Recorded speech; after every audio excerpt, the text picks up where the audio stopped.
campagne électorale ba day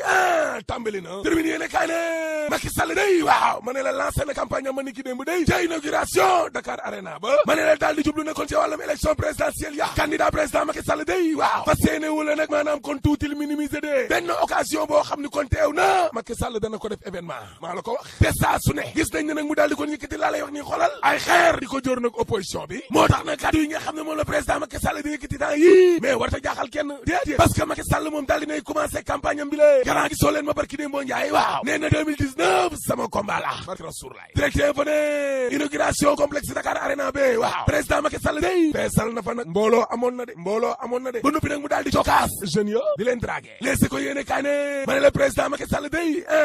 gëm na ne te leer na ko ne kon 2019 moo koy gagné waaw looloo tax ba président Macky Sall ci boppam waaw daal di joxe rendez-vous 2020 ngir stade football bu bees 50 000 places waay Samba l'observateur ne waaye jekk na waay lii kenn xamul lan la phénoménal complexe multisport bi Dakar Arena nga xam ne président Macky Sall moom la jébbal na ko ndawam yi la complexe multisport bu bees tax la laa la wax ba noppi nag daal di joxe rendez-vous 2020 ngir inauguré nag ab stade football bu bees 50 000 places les ko yéene kaay ne président Macky Sall kay daal dinay joxe rendez-vous de nee na inauguration yi moom day continuer rek inauguration yaa ngi ñëw Dakar Times ne mënta ne de waaw parce que président Macky Sall day mënta jékkale ay chantier ndax wàllum financement ci boppam kon la am wàllum xaalis université Sine Saloum gaa ngi ni la daa bloqué yéene kaa ngi ne moom président Macky Sall waaw daal dina inauguré nag arène nationale bi la à Dakar Arena soo xoolee ñaari complexe sportif yooyee waaw ma ne la waa Chine ak waa Turquie ci boppam kon ñoo ko financé ñaari réew yooyu kon ñoo dugal seen loxo seen poos génnee daanaka kon lu jege juróom-ñeent fukk ci ay milliards 90 milliards ñaari dëkk yooyu la ngir ñaari complexe sportif la waaye ca wàllu wee gouvernement Sénégal bi mënul dara ci ay projet boppam parce que université Sine Saloum baa ngi ni la ak Amadou Mahtar Mbow baa ngi ni la ba léegi ni la kon mënuñu koo inauguré te dara waralu ko lu dul Macky Sall ci boppam kon moo yoratul xaalis ngir jekkali ay chantier laa la wax chantier yi nga xam ne kon taxaw na ci réew mi toll na ci ñaari téeméer ak juróom-ñaar fukk ak juróom 275 chantier allahu akbar la ilaha illallah waaw ba pare mu taxaw fi di diggee ay stade olympique 2020 Thierno Alassane Sall ci tribune yéene kaay ne gis nga inauguration yu bari yi ngeen gis nii la làqu ca ginnaaw doy waar torox tàngee coono xiif goo xam ne kon sénégalais yi def nañu ko ñu naan inauguration xoolal yow lu tolloo juróom-ñeent fukk ak juróom ci ay milliards la Macky Sall kon def ca centre Abdou Diouf fule Dakar Arena ak arène nationale te yow ca jamono joojee nit ñaa ngi xiif ci biir réew mi kon ba maana day taali la wax am na ci ay kër yu bare bari ci Ndakaaru njaay jël joob gi lée ak biir réew mi waaw bu ñu añee duñu reer bu ñu reeree duñu ndékki bu ñu ndékkee duñu añ ñetti doomu pendanaar yi añ reer ndékki doom bu góor la ca ñoom xanaa gobar jaasi togg añ bu sa reer Thierno Alassane Sall ne yemu ca ndaxte réew mi day amul dara dëkk boo xam ne amul dara ndox amu fi poste de santé amu fi ambulance amu fi jumtukaay tàggat yaram amu fi kaaraange amu fi wàllum justice sax te dee njaaxaanaay amu fi 24 heures yéene kaay ne xam nga waajtaayu élection yi mbir mi daal comme théâtre daal ñii daal dañuy film di cirque inauguration yi financement procédure rappelu ñoom Souleymane Ndéné Ndiaye opposition bi nga xam ne xamul fu muy teg tànkam ñii daal comme ñuy théâtre daal suñu politiciens yi Le Quotidien yéene kaay ne moo taxit société civile ba day waaw la ñu bëgg daal mooy médiation dox ay tànk jàmm diggante opposition bi ak nguur gi yéene kaay gi ne dama ne ay dëmboo Moussa Sy ay Aïssata Tall Sall waa ñett ñi anañu kenn déggatu leen de Cheikh Bamba Dièye mi ngi fi dégg day réew mi Quotidien nee na ay mbiram a ngi commencé di bëgg a doy waar de marte itali waaw parce que procureur Sëñ Bassirou Gueye day nee na nag dossier boobee dana ca jublul boppam dossier Abdoulaye Wade beeg Macky libération yéene kaay ne nees def nag ba njabootuk libéral gi lée daal di booloowaat nekkate Abdoulaye Wade bi doon na fi ab lettre secret daal di koy jox Macky waaw parce que lettre ba Abdoulaye Wade ma ngi koy wax Macky Sall ne ko jëlaatal sama ministre yi nga xam ne yi valable lañu te yow ak Idrissa Seck ak Papa Diop ngeen ñëw njaboot gi booloowaat ñu benn candidat unique président Macky Sall ba mu koy tontu ne ko dégg naa li nga wax waaye topp gii ñuy topp Karim Wade ni lée mënuma ci dara bu dee nag justice bi nga xam ne kon moo koy ate nee na Karim Wade set na alhamdulilah waaye bu ko condamné tamit ne setul day bu boobaa ñu xool waaye procédure bi mënuma ci dara dégg nga li Macky Sall tontu Abdoulaye Wade yéene kaa gi ne lettre boobu Serigne Mbacké Ndiaye moo ko jël yóbbu ko ca Idrissa Seck daal di ko koy jàngal liiral ko Idrissa Seck ne ko bàyyi wax na te su bàyyi waxee jëf rek Papa Diop ci boppam kon bañ ko waxee wàllum lettre boobee ak booloo bi nekk benn waaw d'accord woon na de joxe woon na accord de principe am de looloo tax ñu jékki-jékki rek gis Idrissa Seck ca toolu Serigne Moussa Nawel ya attaqué Macky Sall ngir Macky Sall daal di dàq Abdoul Mbaye premier ministre woon ak Amadou Kane ministre économie ak finance woon libération yi ne kay ne moo tax kaddu Robert Bourgier day mais xula weddi de waa ji kenn ñemewul wax ne li mu wax yëpp du dëgg de ne Wade ak Macky Sall ñu ngi doon jokkoo waaw parce que Madiambal Diagne day jokkoo naag ay dërësi la ci këru Abdoulaye Wade Mahmoud Saleh jokkoo naag Madické Niang Babacar Mbaye Ngaraaf day ci tribune yéene kaay waaw nee na Souleymane Ndéné Ndiaye politicien bu dee la ku ko tudd lay wër waaye li mu wax ci Karim Wade dara nekku ci dëgg laa la wax parce que Souleymane Ndéné mais moo ne fi woon képp koo xam ne da ngaa transhumé nañ la rey door la fetal nga dee kon Souleymane Ndéné dee na garab yi bon yaa ngi rey de enquête yéene kaay ne ca Touba ke la ñu def kër Abdoulaye Diouf Sarr ne danañ ca jublu de lañ war a jublu kay réew mi quotidien nee na ñàkk kaaraange gi nga xam ne kon am na ci lekk yi intoxication bi de lu tolloog ñeenti téeméer ak ñaar fukki junni ci ay doomu aadama lekk yi périmé yii mi ngi leen di rey de lekk yi bon yi 420 000 personnes la rey saf-safal yi ñuy def moom bouillon yi mooy poson bi safal suñu lekk ñun Sénégal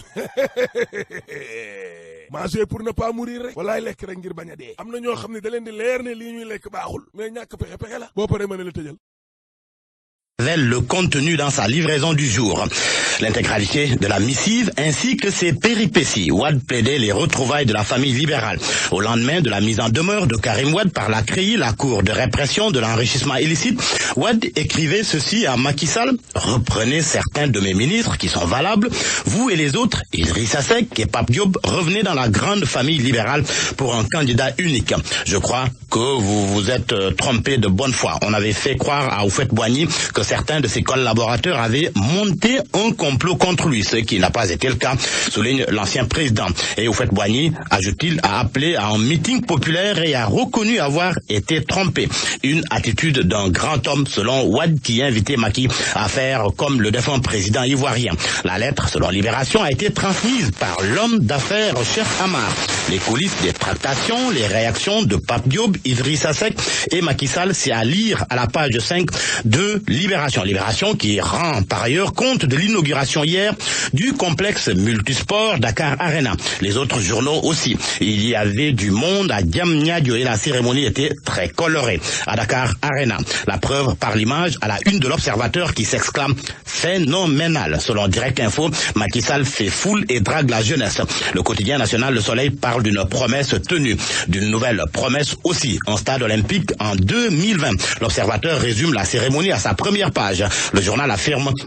que le président offre à la jeunesse un complexe multisport flambant neuf et donne rendez-vous en 2020 pour l'inauguration d'un stade de football de 50 000 places. C'est ce qu'on peut lire à la une du journal Les Échos, pour qui il donne rendez-vous prochainement pour d'autres inaugurations. Le rendez-vous donné par le chef de l'État retient l'attention de Vox Populi. Le journal indique que, sûr de sa victoire en 2019, Macky annonce qu'il va inaugurer un stade de 50 000 places en 2020. C'est à Diamniadio que va être construit ce stade dont la maquette occupe la page de titre de Vox Populi. Pour Tribune, Macky lance sa campagne en inaugurant hier Dakar Arena. Il y a de cela quelques jours, c'était la remise des clés de l'arène nationale et récemment la remise des premiers financements de la DER, la délégation à l'entrepreneuriat rapide. Conclusion de Walf Quotidien, Macky démarre sa campagne en trombe. Mais lors de ces cérémonies, une chose retient l'attention de Source A, c'est la gestuelle débordante du président de la République lors donc de ses sorties en public. Macky, selon mon confrère, en paraître à problème. Le gros chantier, donc, qui attend son conseiller en images, souligne le journal Source A. Un entretien exclusif avec Maître Mbaye Gueye à lire dans le journal L'Observateur. Selon mon confrère, le bâtonnier cogne fort. L'affaire Cheikh Béthio, le cas Imam Ndao, les problèmes de la justice, le dossier Bamba Dièye, la criminalisation de la drogue. Maître Mbaye Gueye parle de tous ces sujets. Un autre sujet, mais qui concerne la santé des populations, c'est à la une de Enquête, les dépôts illicites et l'exercice illégal de la pharmacie à Touba, le cartel du médicament. Les acteurs demandent à l'État d'empêcher les médicaments contrefaits d'entrer dans la ville sainte. Abdoulaye Diouf Sarr, ministre de la Santé, confie, je le cite, nous allons mener une guerre contre les boutiques et dépôts de pharmacie. Le docteur Mamadou Mbengue, lui, déclare dans le quotidien Enquête que quand on a un médicament entre ses mains sans en savoir les composantes, il se transforme en poison. Et pour terminer, l'on parle sport avec le coach national Aliou Cissé et son staff qui sont à Paris depuis avant-hier mardi. Cissé et son staff évaluent les Lions, souligne le journal Record Babacar. Georges Détié Diop, la revue de presse. Merci.